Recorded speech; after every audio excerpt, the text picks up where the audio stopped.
Hello दोस्तों, प्रयागराज में महाकुंभ चल रहा है और वहाँ पर हठ योगी आते हैं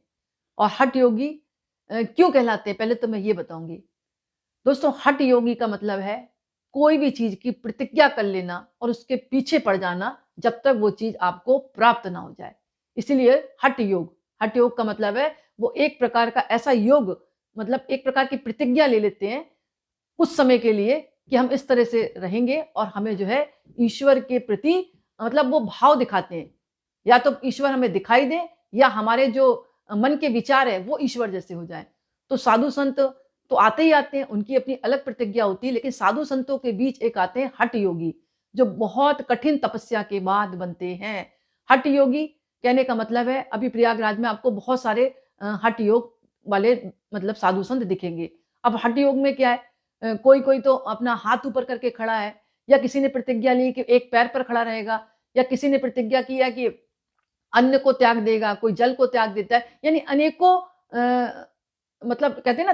तप के कारण वो है हठ योग बना लेते हैं और वो हठ मतलब एक जिद हो जाती है उनकी कि हम अपना ये प्रण लेते हैं, अपने ईश्वर के प्रति समर्पित हैं और ये तब तक हम अपना हठ योग नहीं छोड़ेंगे जब तक हमें ईश्वर की प्राप्ति नहीं हो जाएगी या हमारे भीतर का जो अंश है वो परमात्मा स्वरूप नहीं हो जाएगा। तो आज मैं ये बताऊंगी महाकुंभ में हठ योगी जो है बाल भी नहीं काटते और नाखून भी नहीं काटते। इसके पीछे कारण क्या है? हठ योगी भगवान शिव की साधना में लीन रहते हैं। भगवान शिव के स्वरूप को याद किया जाए तो स्वयं महादेव जी की भी जटाएं हैं। ऐसे में हठ योगी जब अपने केसों को जटाओं में परावर्तित कर लेते हैं, केस अपने काटते ही नहीं है तो जटाओं में परावर्तित हो जाती है और परावर्तित करने के बाद वह एक प्रकार से कहा जाता है कि ना भगवान शिव के जैसे वो बनना चाहते हैं और अंत में जब वो 11 साल या 21 साल का जो भी जप तप करते हैं, जिद करते हैं तो अंत में वो बन ही जाते हैं।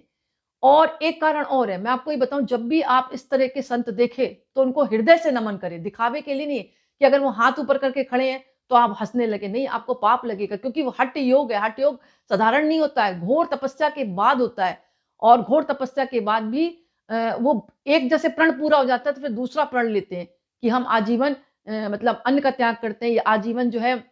एक टाँग पर खड़े होंगे या आजीवन हम जो है बिस्तर को त्याग देंगे। तो इस तरह के हठ योग धारण जो साधु संत करते हैं, बहुत तपस्वी होते हैं और वो सालों की तपस्या उनके अंदर अर्जित होती है। तो कभी अगर ऐसे दिख जाए तो आप हृदय से नमन करें और अगर वो उनका आशीर्वाद ले सके तो ज़रूर लें। इसलिए उन पर कभी तंज ना करें। बहुत से लोग बोलते हैं ये ढकोसला कर रहे हैं, वो कर रहे हैं, कदापि ना बोलें, ये पाप लगेगा क्योंकि उनके अंदर बहुत ऊर्जाएँ सम्माहित हो जाती है। अब आप साधारण तौर पर सोचें, जैसे आपको कहा जाए कि आप एक दिन पूरे दिन आपको ना अन्न खाना है, ना जल खाना है, मतलब जल पी